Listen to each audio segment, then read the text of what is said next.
everybody, thank you for joining me today. So today's video, we're going to be using this reverse confetti sketch.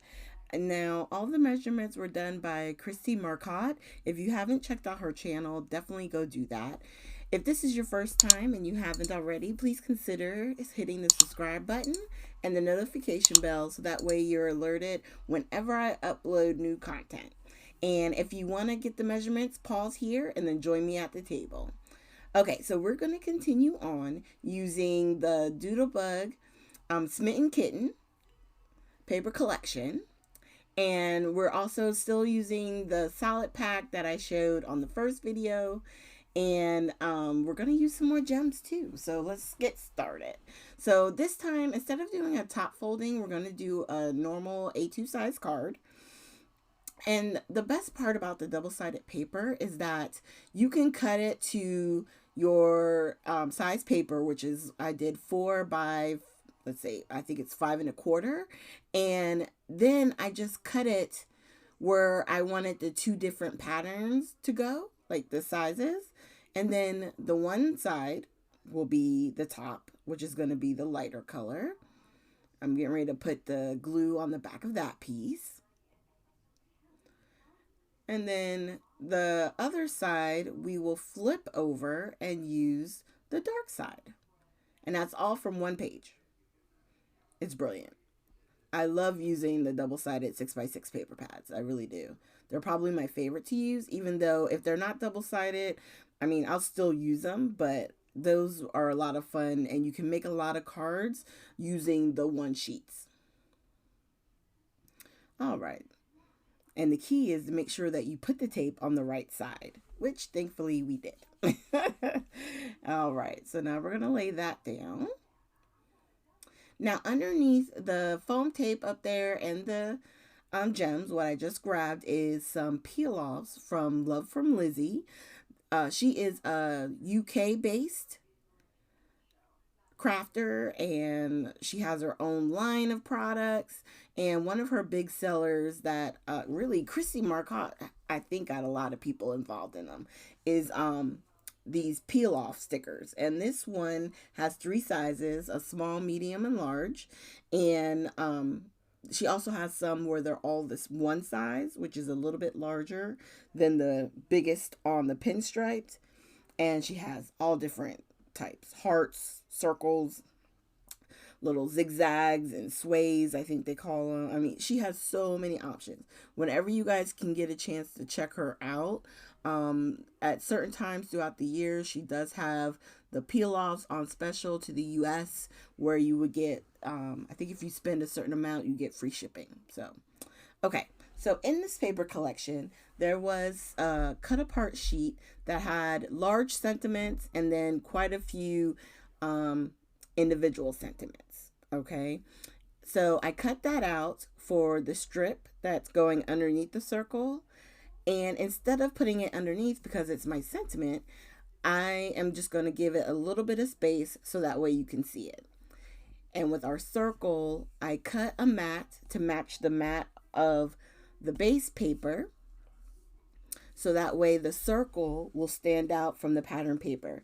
If you're not going to use a paper mat, then I suggest inking your edges, because when it comes to multiple pattern papers, you need something to make the eye stop and separate the different patterns. So that's why I do either mats or I ink the edges. Okay. Now here I was trying to decide if I was going to put another piece, and I was like, you know what? It's not overkill. Why not just do it? If you have fun foam and you have like a die cutting machine, I think I've seen other people do it. I don't usually do it that often, but you can die cut circles or any shape out of your fun foam, and then you would just have the one piece to go underneath the back. I got foam tape right here next to me, so I just grabbed it.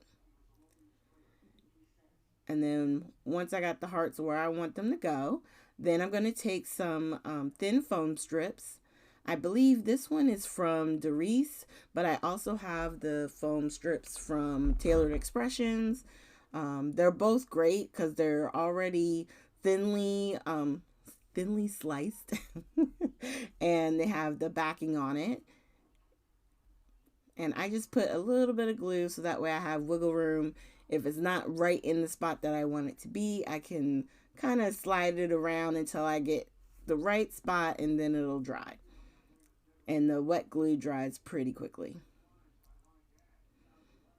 Okay, I like that. And then on the end, I cut a little angle on it because there was a lot of extra space on the side. But you could have done a flag tail. You could have done just a straight cut. Just made it a smaller rectangle. You could do whatever you want. You'll see on the other card I did off screen, I think I did the regular flag or banner end. And on this one with you guys, I decided to make this one a little bit different. So on here, I'm using the one color, which is the pink. And I have two next to where the sentiment is. And then I'm putting three up towards the top. So we're going to use our same jewel picker and lay down a little dab of glue and then our gems. And sometimes if the gem is big enough and it's fighting me with the tool, I'll just move it out the way, put down the glue, and then place it by hand. The super tiny ones are the ones where I definitely try and use the tool to pick it up. All right.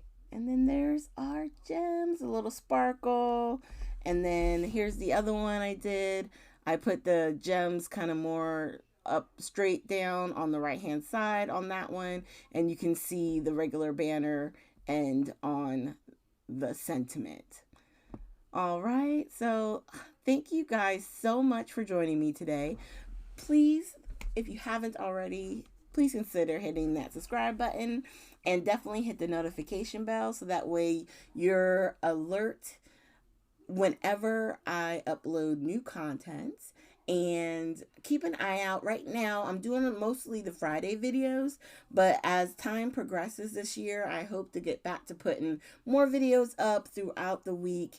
And then of course we have our live videos, so definitely keep checking it out, you guys. I appreciate you, and I will see you with our next video.